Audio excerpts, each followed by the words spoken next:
1, 2, 3, come on!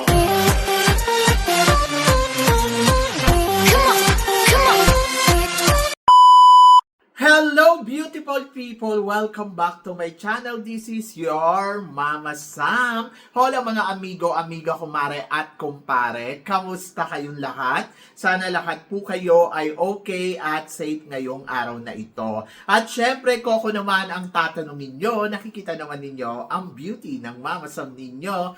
Fresh overload pa rin, di ba? Ganyan talaga kapag umiinom ka ng maraming vitamin C plus kumakain ka ng maraming banana. Dahil sa banana, mas nakakaloka ang ganda ng Mama Sam ninyo. Charot! So, kamusta naman kayong lahat? Sana lahat kayo ay okay na okay ngayong araw ng Thursday. Syempre, ako naman ang tatanungin ninyo. Ito, sa awa ng Diyos, syempre, stay at home lang tayo ang drama natin ngayon kasi tapos na yung klase, tapos na rin ang ganap sa school. So, kahapon na yun, nagsungkran festival na kami.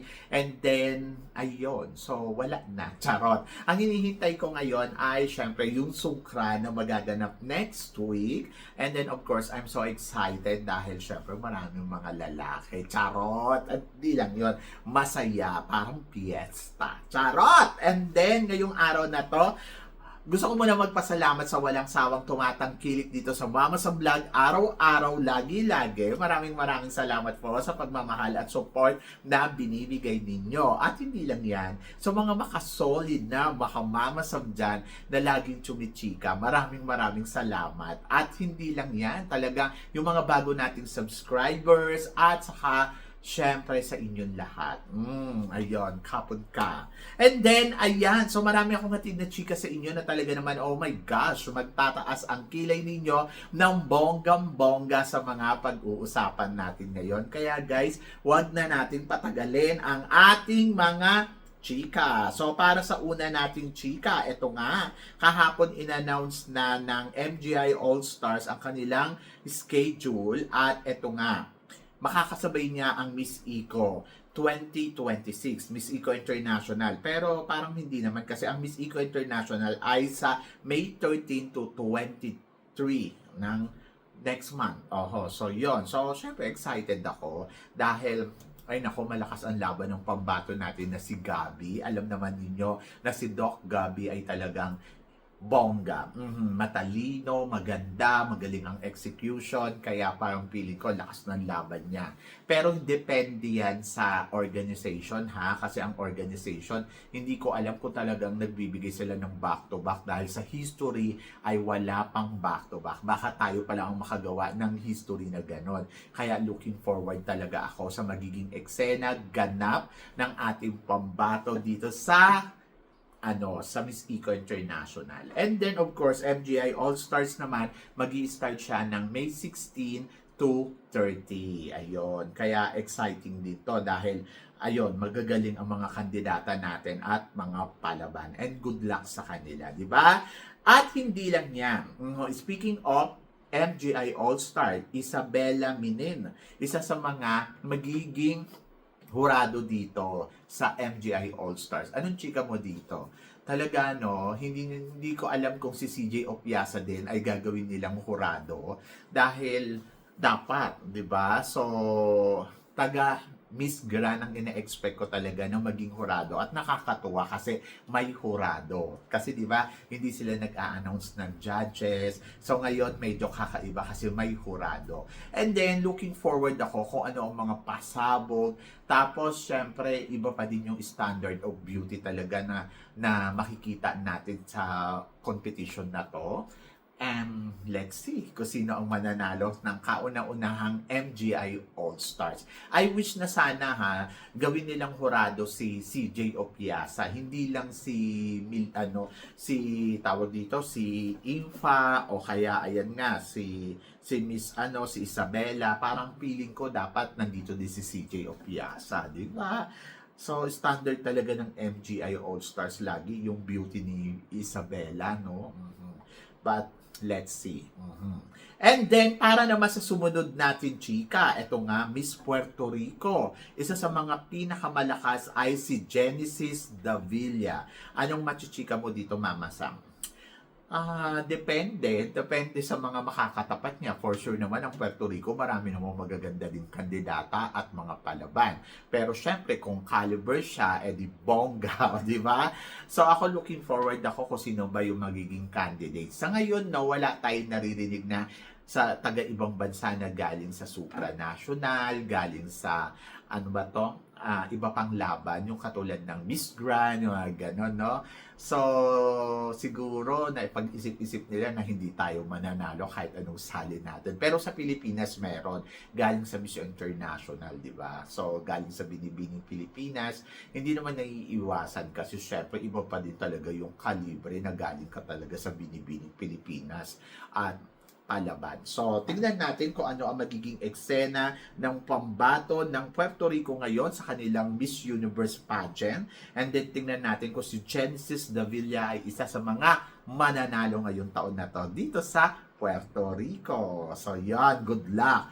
At speaking of supranational, eto nga pambato natin sa supranational na si Katrina Ligado. Handang-handa na daw para makapagsabayan sa mga magiging kandidata dito sa Miss Supranational ngayong taon na to. Yes, parang ilang buwan na lang ay magaganap na ang labanan ng supranational, and then we are excited for our candidates kasi alam naman natin na talagang palaban talaga ang Katrina Ligado in terms of beauty. So, ayan, looking forward tayo kung si Katrina na nga ba ang kokoronahan ng Miss Supranational ngayong taon na to. So, sana naman, no?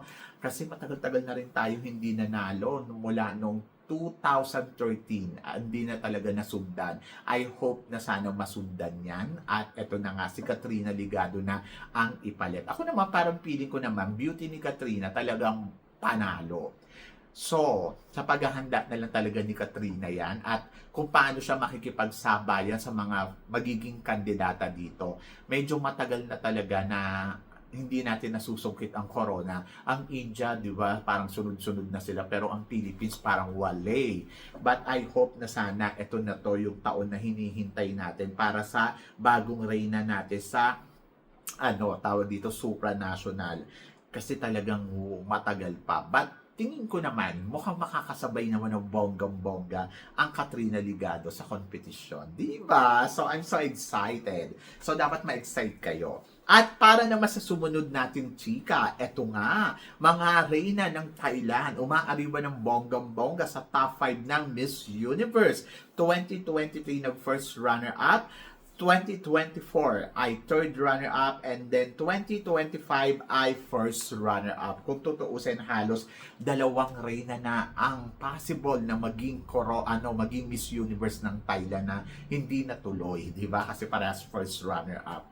So ngayon taon na to, so mukhang papatindihin ng Thailand ang kanilang laban sa Miss Universe. But ang tanong ng lahat, manalo na kaya sila ngayong taon na to? Hindi ko alam. Depende.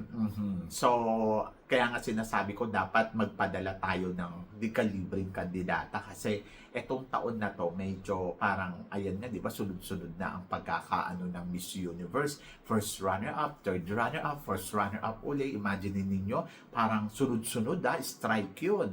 So, hindi imposible na baka this year sila na ang magwaging Miss Universe after ng Mexico. So, dito dapat talaga mag-ingat ang Pilipinas sa pagpapadala ng Miss Universe candidates. Kasi parang feeling ko, so kung may laban ang candidates natin, at least, di ba, makarating man lang sa top 5. Kung manalo man sila, ay okay lang. Kasi itong taon na to, ito yung matindi. But nung last year, kung iisipin mo, nakapasok si Thailand, nakapasok si Philippines.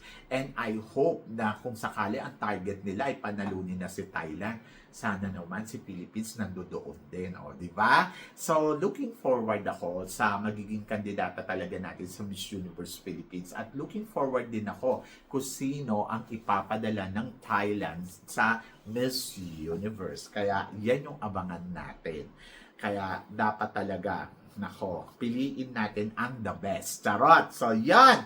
At para naman sa sumunod na chika, speaking of the best, eto nga, matindi ang magiging matindi daw ang laban ng mga taga-La Union sa mga national pageant ngayon sa Binibining Pilipinas and Miss Universe Philippines.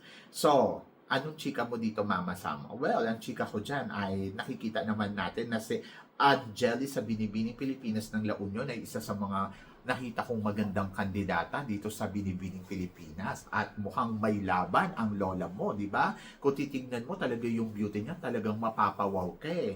And then ito naman si Bea ay isa dito sa mga mainit na pinag-uusapan ngayon dito sa Miss Universe Philippines kasi nga mukhang malakas din talaga ang laban. So, yung La Union ngayon, no, mukhang nadidiscover natin na nagiging sila, palaban pagdating sa mga national pageant natin sa Pilipinas at nakikita natin na umaariba ang mga beauty nila at talaga namang masasabi ko, oh my gosh, nakaka-excite dahil nakikita mo na patindi ng patindi ang La Union ngayon. O, di ba? So, dati hindi pinapansin yung beauty ng mga taga La Union, pero ngayon, ayan, mula nung dumating si Bea, tapos ngayon may another na naman sa Binibini, talagang pansinin na sila. So, I hope na sana magtuloy-tuloy na ang mga gandang La Union na umariba sa mga national pageant. Pero syempre, iba-iba naman talaga yung beauty talaga ng mga taga-Pilipinas eh. Yung mga lalawigan natin, talagang merong bawat lalawigan na sobrang ganda eh, no? Kung iisipin mo. But depende sa execution, depende sa magiging laro, depende sa mga eksena. But for me ang mga taga La Union ngayon, talagang mapapansin talaga yung beauty nila dahil magaganda naman yung mga pinapadala nila. And good luck, di ba? So, speaking of good luck, so, eto nga, lumalakas daw ang laban ng pambato ng Cebu Province. Yes, ang Cebu. Ang mga taga Cebuana din kasi magaganda naman din talaga eh. Kaya hindi rin ako nagtataka kung bakit pagdating sa national pageant, lumalaban talaga sila ng bonggang-bongga.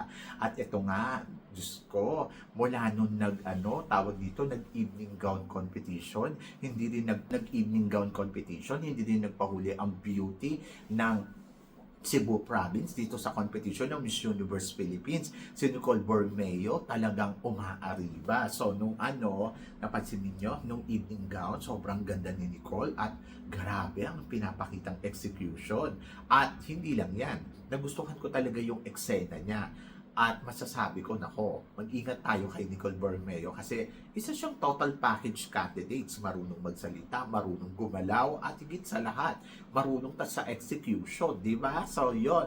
At isa siya sa mga talagang malakas na kandidata. From the beginning pa lang naman, di ba? Nung dumating si Nicole Borromeo dito sa competition ng Miss Universe Philippines, marami na nagsasabi na si Nicole ay possible talagang manalo ng Miss Universe Philippines. Medyo lumilihis-lihis lang ang kwento kasi syempre nakikita natin na may mga kandidata na talagang umaariba, umeeksena.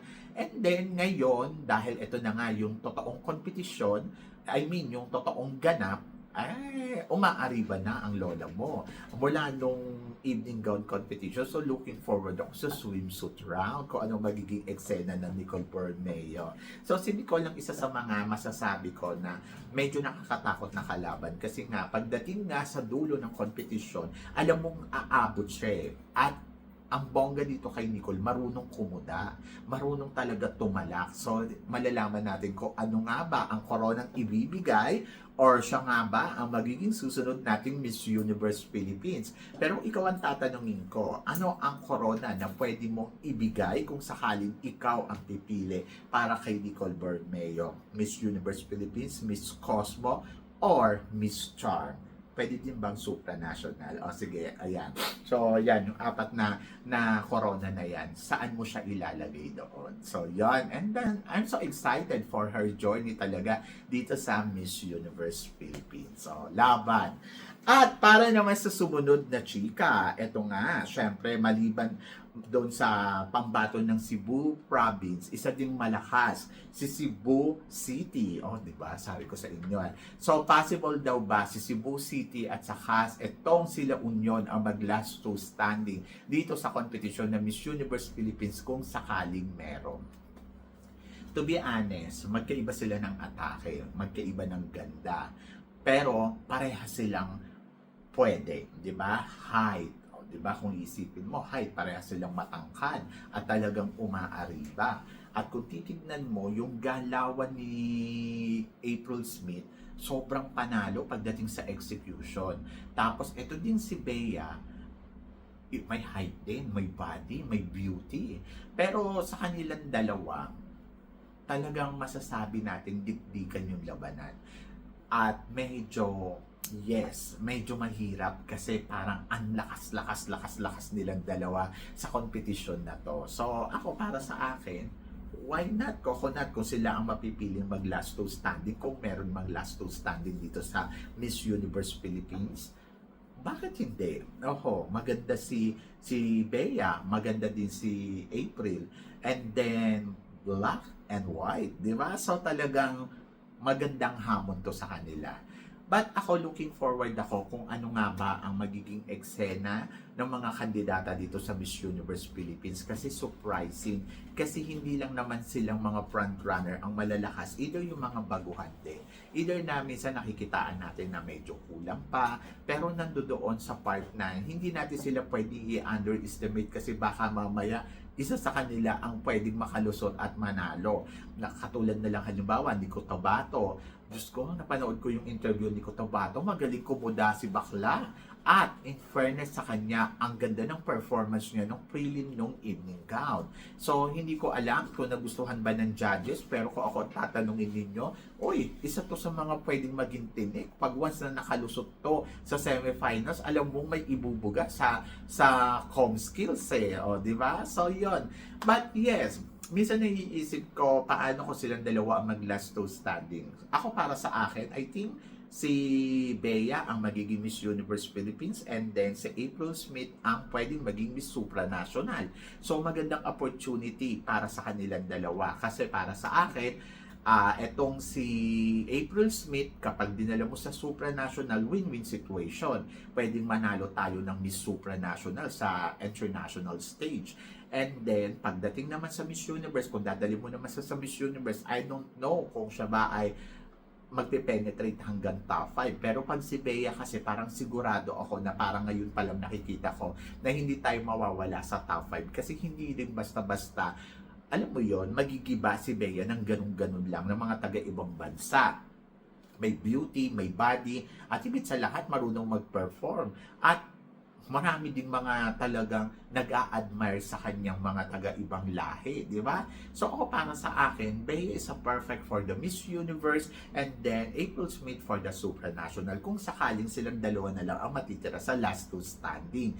Pero hindi pa natin alam kung ganito nga ba ang mangyayari, kasi marami ding lumalaban na kandidata na pwede ding maging last two standing sa competition na Miss Universe Philippines ngayong taon na to. Kaya nakaka-excite ang labanan. So tingnan natin kung sino nga ba ang kakabog at kung sino nga ba ang aariba ng bonggang-bongga sa competition na to. So ako para sa akin, lahat naman sila ay potential, lahat sila ay may galing. Pero syempre, nandoon tayo na tingnan natin kung sino nga ba ang matitira sa dulo ng competition at kung sino nga ba ang makakapag-uwi ng corona ng Miss Universe Philippines. Pero ikaw ang tatanungin ko, paano kung sila dalawa ang nag-last two standing? Saan nga ba lalamang si Bea sa competition laban kay April, at saan naman lalamang si April laban sa laban ni Bea? And then, Nicole Bermeo, possible nga bang maging Miss Universe Philippines natin ngayong taon na to? So please comment below para at least malaman ko naman kung ano naman ang chika mo dito sa mga tinatalakay natin ngayon. So yan, so syempre, maraming salamat po sa inyong lahat sa support at pagmamahal na binibigay ninyo syempre dito sa channel ko. At sa mga hindi pa nakaka-follow o nakaka-subscribe, please don't forget to click like and subscribe my channel, at i-click nyo na rin po ang notification bell to more updated syempre sa aking mga chika. Sabi ng ganon, always keep smiling and laban lang. So guys, hanggang dito na lang, hanggang sa muli nating chikahan. See you tomorrow. Thank you guys.